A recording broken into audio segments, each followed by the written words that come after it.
this is the end of a journey for our students of the ZEG MBA.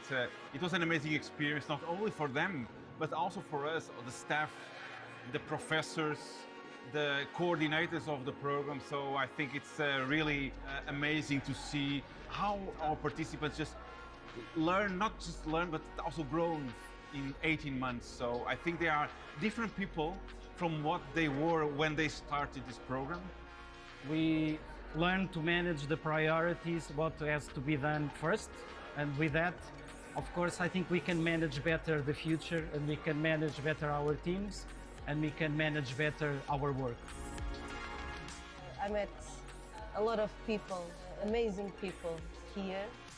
I think what made me choose ZEG was the versatility of the program.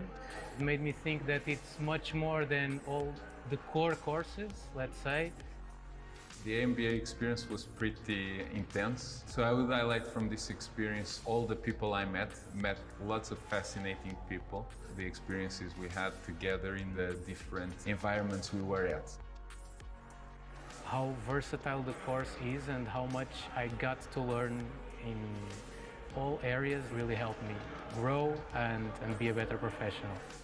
And we're now waiting to see who are the next group of people that are joining us in the ZEG MBA.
Muito bom dia a todos. Meu nome é Ricardo Lopes, sou coordenador de marketing do ZEG Executive Education e é um prazer encontrar-vos aqui hoje novamente para o nosso quarto webinar do ciclo de webinars digital Marketing Summer Break no âmbito da pós-graduação em marketing digital.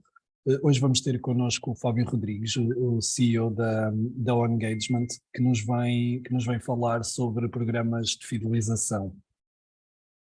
O Fábio é um apaixonado por marketing e tecnologia e criou a On Engagement aos 24 anos de idade. A On Engagement é uma consultora que aconselha, implementa e ativa a estratégia de programas de fidelização e conta com mais de 20 marcas multinacionais como a L'Oréal, Bimbo, Oasis no portfólio dos trabalhos já desenvolvidos. Portanto, eu mais do que estar eu a falar, como vem sendo o hábito, vou passar a palavra e o palco ao Fábio para a apresentação. Antes gostaria apenas de deixar a nota a todos que não precisam de aguardar pelo final da apresentação para colocarem as vossas questões. Podem colocar todas as questões no espaço de Q&A disponível, que no final da sessão eu irei colocá-las ao Fábio para que as vejam esclarecidas, está bem? Portanto, mais uma vez, muito obrigado a todos e um obrigado muito especial ao Fábio e ao Engagement pela disponibilidade de estar aqui a colaborar connosco nesta nossa missão de trazer mais conhecimento sobre a área do digital. Muito obrigado, Fábio, e uma boa apresentação. Bom, antes de mais, muito bom dia a todos. Obrigado, Ricardo, pela introdução. Queria agradecer também pelo convite a ti e à Carolina, para poder estar aqui hoje convosco, a partilhar um bocadinho daquilo que temos feito enquanto engagement e também quais é que são aqui as formas que nós temos encontrado para maximizar os resultados de programas de fidelização. Começando por explicar um pouco o que é o On-Engagement, apesar de ter já feito aqui a introdução. Basicamente, nós somos uma consultora de programas de fidelização. Nós damos aconselhamento na fase inicial de definição de estratégia de todo o programa, fazemos a implementação tecnológica. Aqui contamos com tecnologia própria desenvolvida por nós, que tem uma particularidade.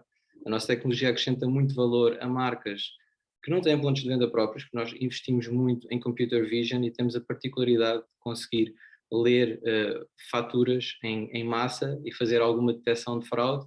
E isto permite aqui que estas marcas que não têm pontos de venda próprios possam reduzir um gap de informação, ou seja, conseguem capturar a informação de compra dos seus consumidores e correr programas de loyalty. Além disso, nós estamos com os nossos clientes ongoing a desenvolver toda a estratégia de ativação e a gerir toda a parte operacional dos programas no dia-a-dia. Ao longo dos últimos anos temos colaborado com mais de 20 marcas multinacionais. Temos aqui alguns exemplos de empresas com quem temos colaborado em termos de programas de fidelização. E aquilo que nós estamos a fazer efetivamente é isto, de ligar o envolvimento destes programas de fidelização. Começando por falar de programas de fidelização, clarificar que nós tendencialmente pensamos no programa de fidelização mais virado para o consumidor, e esses são os típicos programas que nós conhecemos. Contudo, um programa de fidelização pode ser aplicado a vários tipos de stakeholders de uma empresa. Ou seja, dependendo dos objetivos de negócio, e alinhando com os objetivos de negócio, nós podemos correr um programa de fidelização para envolver melhor os colaboradores da empresa, para envolver os fornecedores, distribuidores e outro tipo de stakeholders. Hoje vamos falar especificamente dos programas de fidelização mais focados em cliente, e espero que saiam daqui alguns insights valiosos. Começando pelo valor dos clientes recorrentes. Ou seja, segundo o Boston Consulting Group, um cliente recorrente custa 5 vezes menos do que um cliente novo. Ou seja, eu consigo converter este cliente por menos valor do que se tiver que estar a ter uma estratégia de aquisição em mídia ou em outros canais para trazer novos clientes. Por outro lado, segundo a Forbes, os membros dos programas de fidelização consomem 18% a mais do que o cliente convencional, mais esporádico, e convertem 4 vezes mais, ou seja, compram cerca de 4 vezes mais do que um cliente mais pontual. E agora eu gostava de partilhar convosco como é que o programa de fidelização é visto dentro das empresas. Logicamente que o departamento comercial ou de vendas olha para um programa de fidelização com a expectativa de aumentar o Customer Lifetime Value dos seus consumidores. E é verdade, o programa de fidelização contribui para isso, para aumentar vendas. O marketing tipicamente olha mais numa perspectiva de ganhar embaixadores de marca. Também é verdade. Ou seja, nós ao cultivarmos uma relação de comunicação regular e envolvimento regular com o consumidor, estamos aqui a identificar os embaixadores de marca e estamos a poder amplificar este potencial. Depois, o departamento financeiro olha numa perspectiva de poupança. O departamento financeiro percebe que pode ter uma estratégia de aquisição com menos investimento e focar-se mais na retenção, consumindo menos recursos. Como vimos há pouco, segundo a BCG, nós estamos a falar de um cliente que consome 5 vezes menos de recursos para converter do que um cliente que é um novo cliente na prática. Então, se esta é a forma como a empresa olha para o programa de fidelização, importa perceber como é que o cliente olha para o programa de fidelização.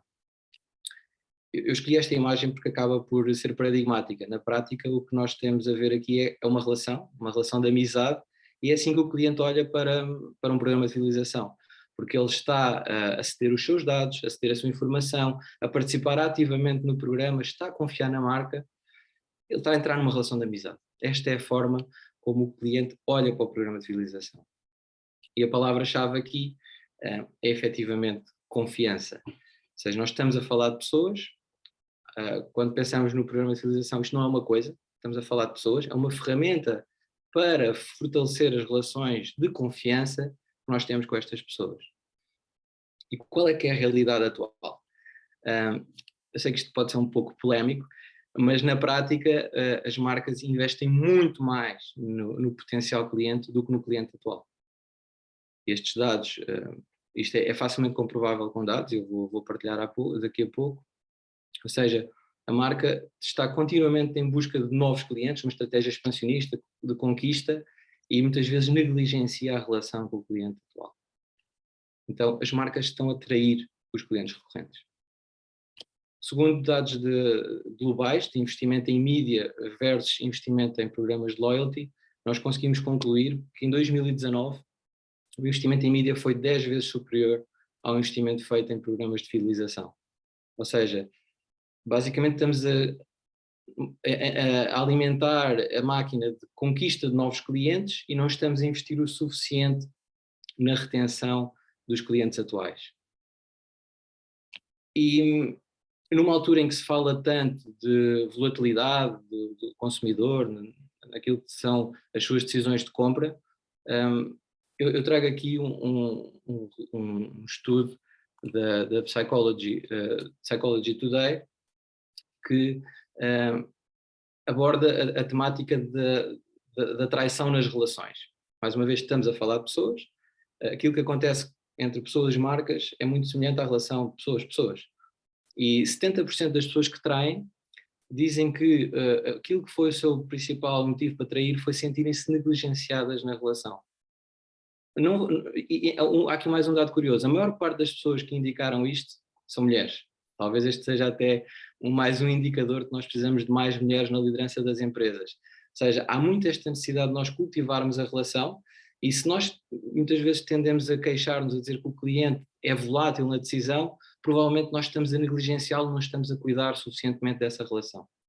E este é um ponto que eu gostaria de alertar aqui. Ou seja, estamos a falar de pessoas, relações, e nós temos que cultivar as relações.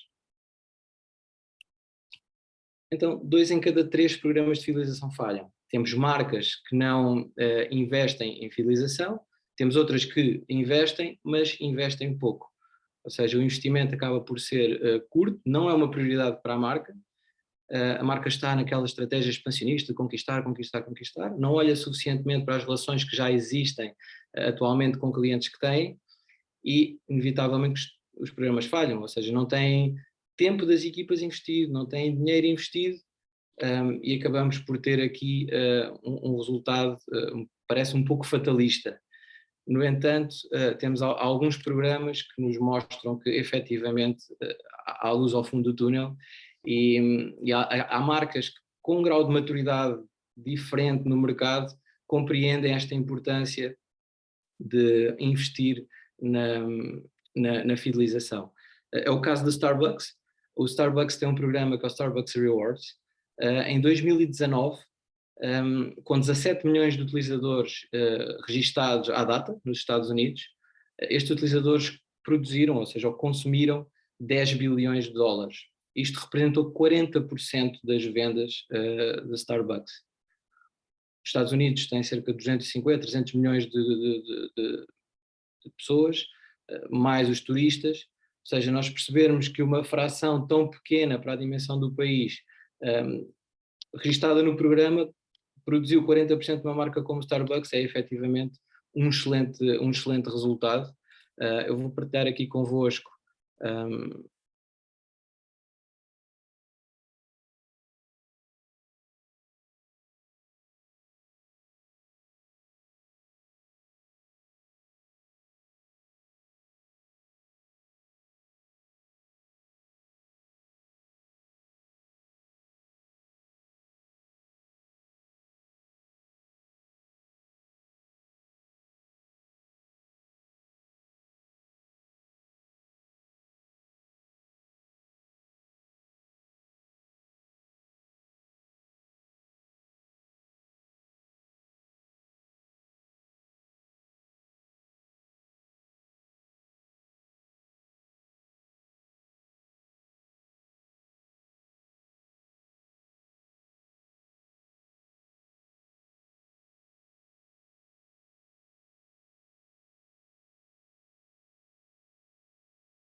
Fábio, só uma notazinha, o vídeo está a passar sem som, não sei se terá das definições do som no próprio vídeo.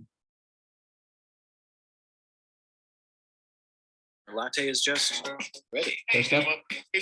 Temos som já, temos som, obrigado. See, Starbucks Rewards takes everything you already love about Starbucks and makes it even better.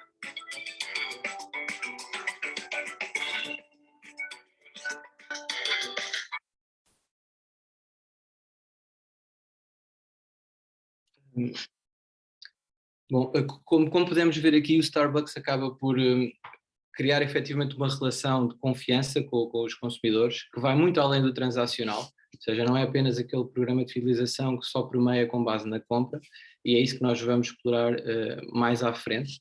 Mas antes de eu poder falar aqui dos 3 pilares e entrar mais a fundo nesta parte, eu gostava de falar mais uma vez de que nós estamos a falar de pessoas, temos que influenciar as motivações intrínsecas do ser humano, ou seja, o ser humano é uma espécie conquistadora, expansionista, dominante, que evolui em comunidade, e esta parte da nossa evolução nós temos algumas características que são intrínsecas. E então, normalmente nós temos que pensar aquelas motivações que nos fazem sentir bem, temos um conjunto delas. Mais fácil é nós pensarmos cá numa criança, num bebé, quando começa a andar, por exemplo, quando ele começa a descobrir o mundo à sua volta, ou seja, ele está a expandir as suas motivações intrínsecas. E aquilo que nós temos que fazer com um programa de fidelização é tentar explorar estas motivações intrínsecas, é focarmos em influenciá-las. Para isso nós usamos as motivações extrínsecas, ou seja, tudo aquilo que tem a ver com a recompensa, seja o prémio, seja, hoje em dia começamos a ter cada vez mais a gamificação nos programas de fidelização, com a utilização de elementos de jogo em contexto não jogo, por exemplo, uma questão de ranking, se eu quiser promover a competição, um sistema de níveis com privilégios, se eu quiser desenvolver um sentimento de pertença na comunidade, e então queria apenas alertar, antes de entrar agora na parte dos pilares, mais uma vez que nós temos sempre que pensar assim, estou a falar de pessoas, que sentimento é que eu vou conseguir criar naquela pessoa com esta ação que eu faço? Ou seja, em vez de estarmos muitas vezes focados no prémio, ou na dinâmica, ou na ferramenta que nós estamos a usar, nós temos que pensar do ponto de vista estratégico e conceptual, qual é que é o sentimento que nós estamos a querer cultivar do outro lado. Nós temos de despertar sentimento. Usamos então estas ferramentas para trabalhar as motivações intrínsecas. E os 3 pilares-chave que nós temos acabam por ser aqui o transacional, que é o mais comum e aquilo que nós vemos na maior parte dos programas, ou seja, o utilizador compra, ganha pontos ou privilégios ou o que seja, e depois pode trocar esses pontos ou essas conquistas que foi tendo por comprar. Ou seja, é uma relação pura e simplesmente interesseira. Eu tenho uma relação com aquele cliente porque ele consome na minha marca e estou a fomentar o consumo. E há aqui outros 2 pilares que muitas vezes acabam por não ser devidamente explorados, talvez porque efetivamente, como não há o devido investimento, não há tempo ou não há prioridade para se trabalhar. Eu alerto aqui para a componente do emocional, ou seja, nós termos um programa que explora esta parte relacional e que desperta com determinadas ações, além do transacional, uma relação emocional com o cliente. Eu já vou dar alguns exemplos mais à frente. E por último, outro pilar que é amplificar toda esta experiência positiva que o cliente foi tendo com a marca, ou seja, na prática nós vamos desenvolvendo embaixadores de marca e nós temos que amplificar, criar ferramentas para que eles possam exponenciar aquilo que foi a sua experiência, ajudando-nos com isto a trazer outras pessoas para o programa e a alimentar a máquina. Então, o que nós vemos atualmente é os programas muito focados no transacional, 2 pilares que estão por explorar e começamos a ter alguns programas que exploram muito bem estes pilares, a componente emocional e a componente social. Com base no Loyalty Report, 75% de clientes de programas de fidelização indicaram que gostam de ser premiados além do transacional. Muitas vezes a marca, eu até usando aqui um pronto, uma expressão um bocado mais popular, não é? Ou seja, gosta de dar um chouriço a quem compra um porco. E é um bocadinho isso que acabamos por ver na maior parte dos programas. Estas pessoas querem envolver-se com a marca, querem ter mais relação com a marca, mas não querem ser só premiados na vertente do transacional. Então, eu inverti aqui um bocadinho as coisas para percebermos que na base nós temos que estar na emoção e depois é que vamos trabalhar a parte do transacional e do social, em vez de na base estarmos a trabalhar o transacional. Mais uma vez, isto é uma relação, e se nós estivermos numa relação meramente por interesse financeiro, a relação não vai progredir. Então, explorando aqui o transacional e aplicando um bocadinho esta lógica de pensar que sentimento é que nós estamos a gerar quando queremos fazer uma ação para alavancar resultados transacionais. Ou seja, se eu quero cultivar aqui uma aversão à perda, ou seja, fazer com que a pessoa sinta eu não posso perder, então se calhar eu vou lançar uma oferta limitada em stock ou limitada no tempo. São apenas exemplos. Se eu quero cultivar no cliente um sentimento de autossuperação, de progresso, então provavelmente vou implementar um sistema com níveis e privilégios, em que à medida que ele vai envolvendo mais e vai comprando mais, ele vai progredindo e vai desbloqueando privilégios com a marca.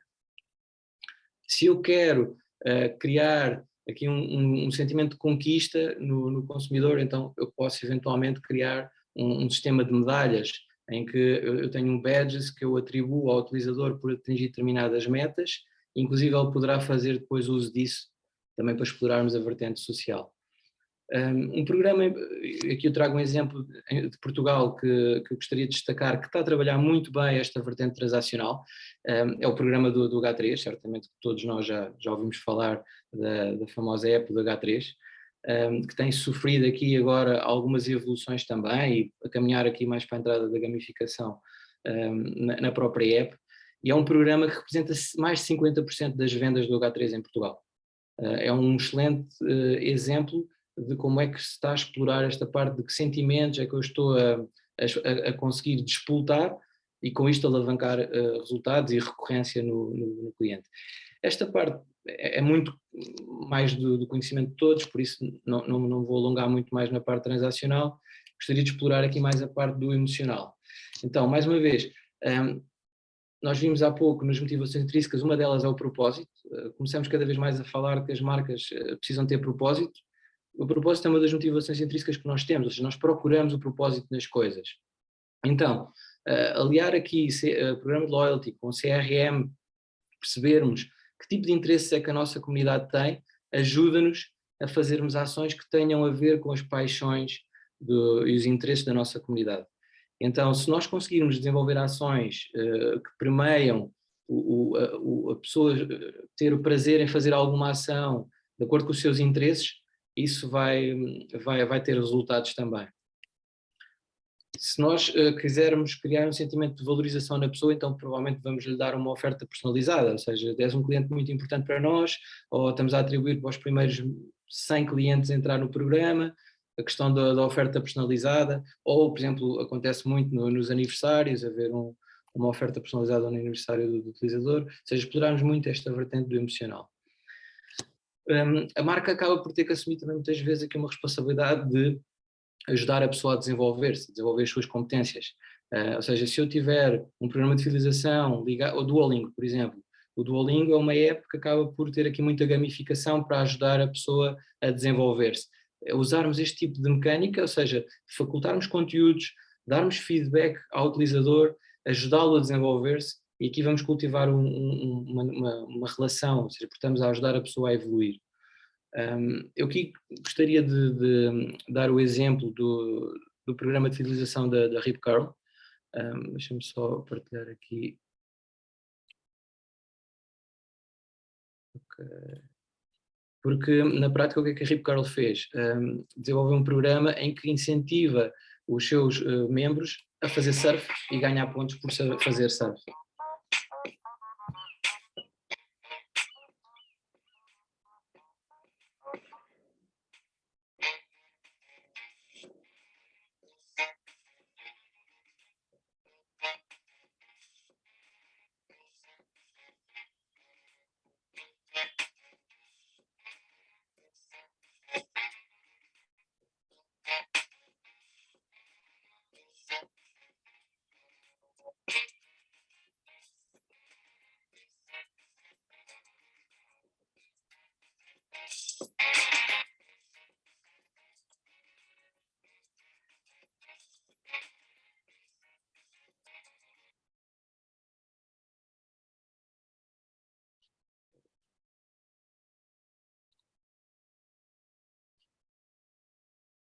Ok.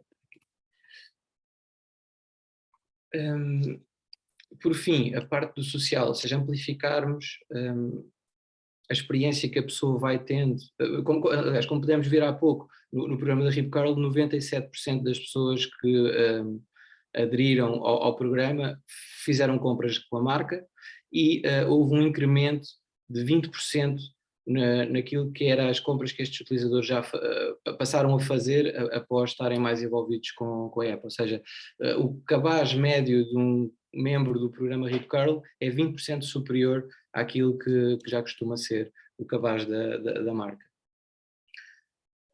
A parte social é outro pilar, ou seja, amplificarmos aqui a experiência que a pessoa vai tendo com a marca e, mais uma vez, temos que criar sentimento para que a pessoa tenha interesse em partilhar. Começando pelo, ok, eu tenho orgulho em fazer parte de algo, então se eu quiser disputar este tipo de sentimento, eventualmente eu lanço um leaderboard ou um Wall of Fame, ou dou mais destaque a estas pessoas naquilo que são os on media da marca, e eu estou a fazer com que estas pessoas acabem por falar do programa.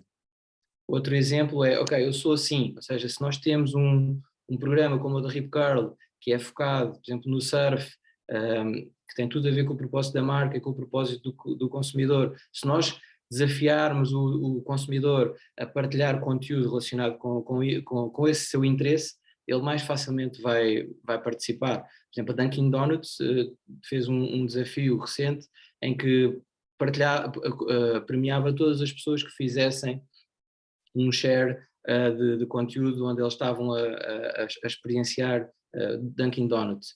E todas as pessoas, por partilharem nas suas redes sociais, estavam a ganhar pontos com isso. E outro exemplo é, ok, se eu sou útil, gosto de ajudar, então eu posso lançar aqui, ou posso estar a participar numa parte de Member Get Member, ou de afiliação, em que eu tenho todo o interesse em eu partilhar este programa, porque ele é bom para mim, e então eu quero partilhar com os meus amigos, porque sei que vai ser bom para eles. Ou seja, eu estou a ajudar as outras pessoas. Com isso, eu estou também aqui com uma motivação extrínseca a ganhar alguma coisa com isto.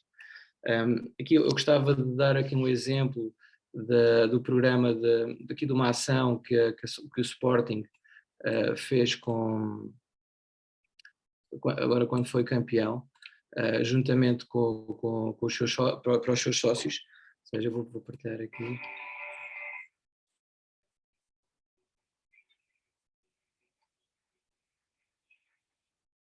Olá, João. Tudo bem? Já não nos vemos aqui em Alvalade há mais de um ano. Tempo demais para alguém como tu, que vive e vibra com o Sport. Nesta época sentimos a tua falta, a tua alegria, a tua paixão e toda a tua emoção ao longo dos 90 minutos. Mas sabemos que estiveste sempre desse lado a torcer por nós. Felizmente, o regresso está próximo.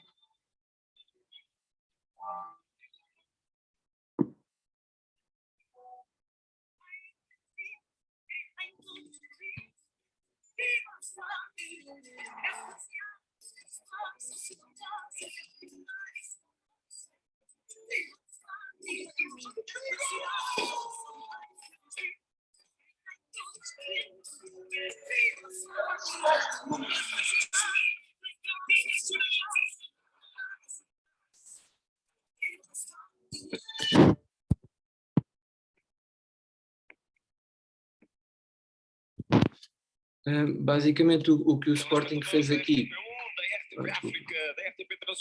o que o Sporting fez aqui com a agência Cupido foi utilizar um software para editar ou cruzar o CRM que têm com o programa de edição de vídeo e conseguiram criar milhares de vídeos adaptados a cada sócio e enviarem estes vídeos para os sócios com o nome do sócio, alguns detalhes de cada sócio, e com isto acaba por dar ao utilizador um tipo de conteúdo que ele vai ter interesse em partilhar e sentir-se orgulhoso por fazer parte do Sporting.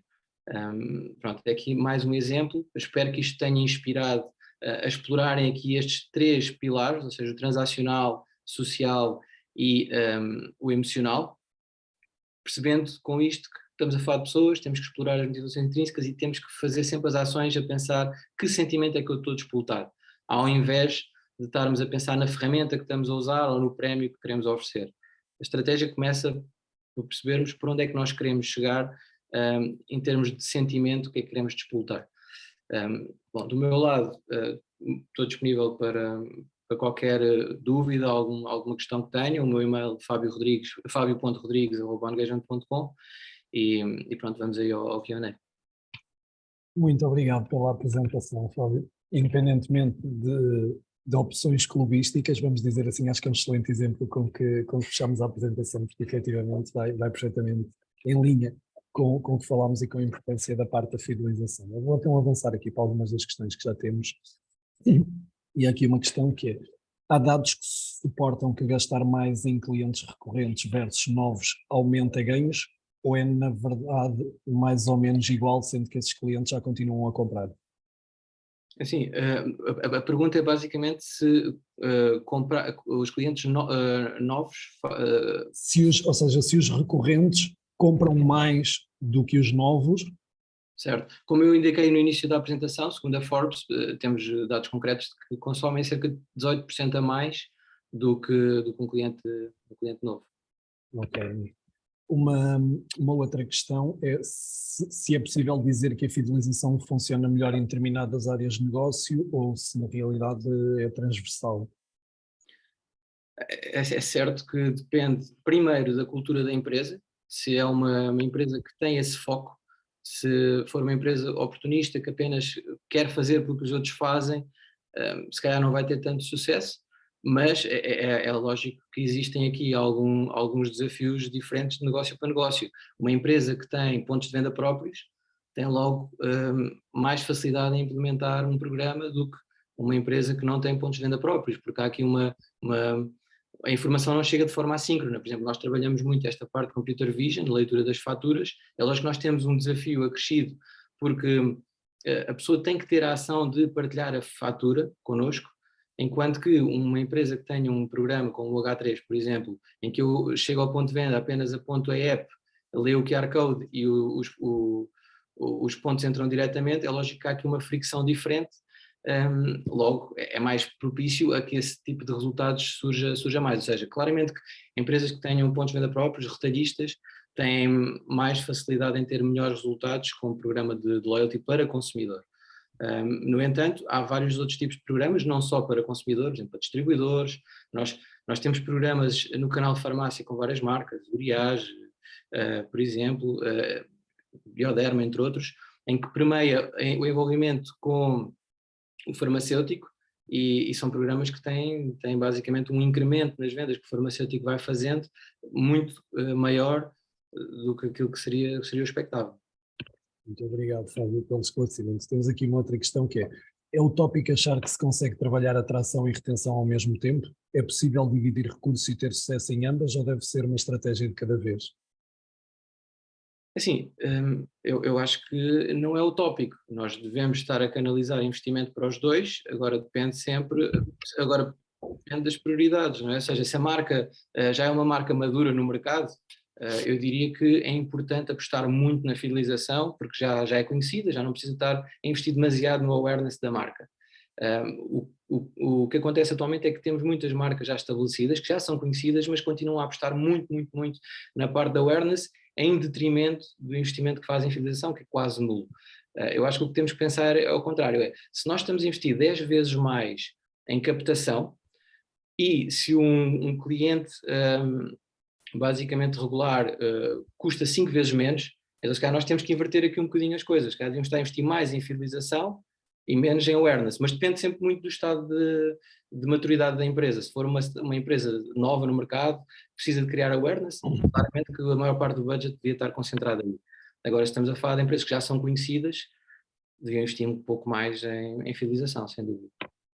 Muito obrigado, Fábio. Aqui mais uma questão, ou seja, aqui quando se fala de um estudo, imagino que possam ser também alguns dados indicativos, que existe algum estudo que compara os programas de fidelização com os descontos e as ofertas na hora? Ou seja, acho que é aqui um bocadinho procurar-se entre um e outro, há um mais prevalente. Assim, provavelmente existirão estudos, eu confesso que não tenho esses dados, não tenho esse conhecimento, teria que fazer aqui alguma pesquisa. Aquilo que posso dizer é que, por exemplo, em Portugal, mais de 50% das vendas que são feitas, por exemplo, nas grandes superfícies, são em desconto, comparativamente com o mercado espanhol, nós estamos a falar de cerca de 20% das vendas que são feitas no mercado espanhol são em contexto de desconto.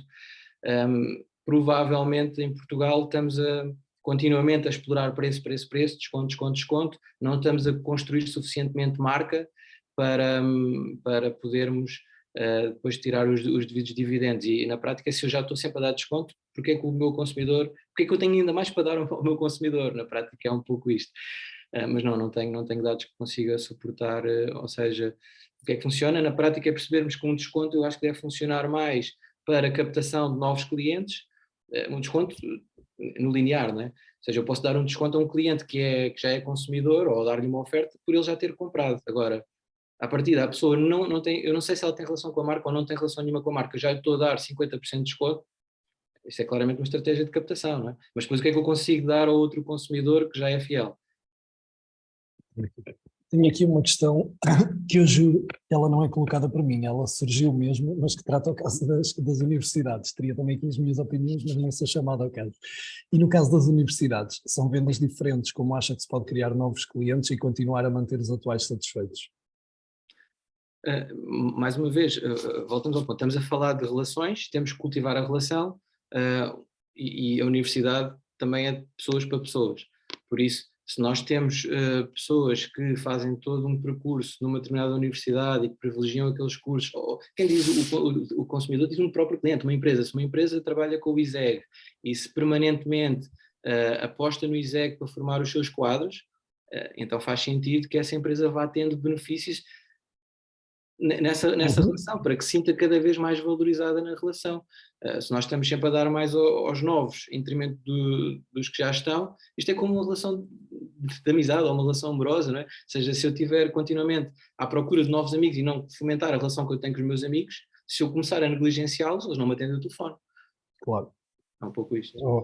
Obrigado, Fábio. Temos aqui uma última que eu vou colocar antes de fecharmos. Eu, na realidade, vou ser franco, eu fiquei aqui um bocadinho na dúvida se é uma constatação reforçando uma observação do Fábio, ou se na verdade tem questão envolvida, que é no exemplo de farmacêuticas, quanto mais estes vendem, mais estes vão ser premiados, fazendo com que obtenham mais fidelização por parte dos clientes, ou pelo menos a nível de venda dessas marcas. Portanto, fiquei aqui um bocadinho na dúvida, será alguém do setor a corroborar a ideia do Fábio, se tem aqui alguma questão? Bom, é assim, se nós aumentarmos os dados de sellout é porque alguém os comprou, por isso acaba por ter aqui um efeito imediato, ou seja, se o farmacêutico vende mais, há mais sell-in, também há mais sellout.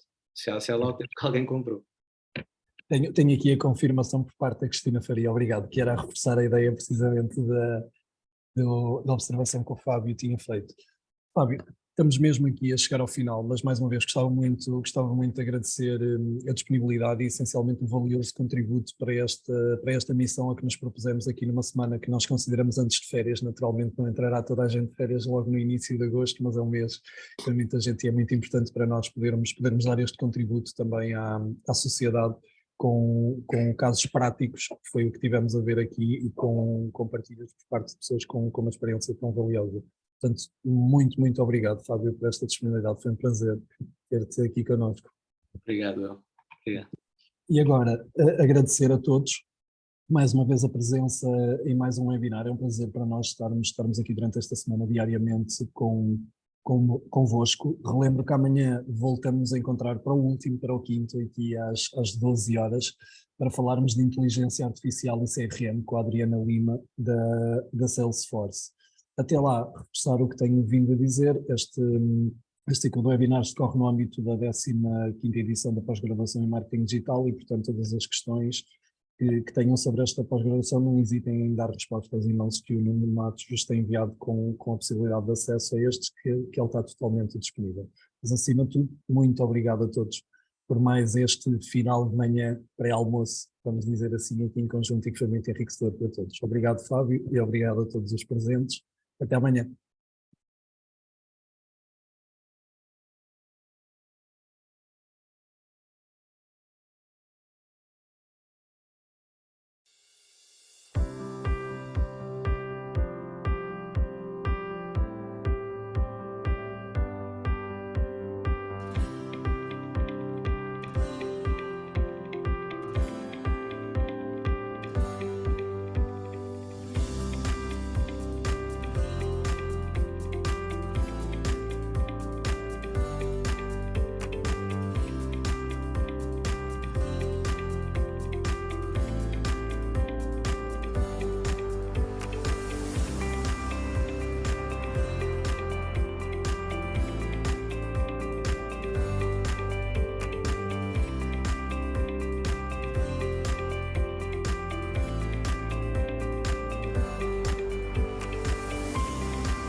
this is the end of a journey for our students of the ZEG MBA. It was an amazing experience, not only for them, but also for us, the staff, the professors, the coordinators of the program. So I think it's really amazing to see how our participants just learn, not just learn, but also grown in 18 months. So I think they are different people from what they were when they started this program. We learn to manage the priorities, what has to be done first. And with that, of course, I think we can manage better the future, and we can manage better our teams, and we can manage better our work. I met a lot of people, amazing people here. I think what made me choose EZEG was the versatility of the program. It made me think that it's much more than all the core courses, let's say. The MBA experience was pretty intense. So I would highlight from this experience all the people I met lots of fascinating people, the experiences we had together in the different environments we were at. How versatile the course is and how much I got to learn in all areas really helped me grow and be a better professional.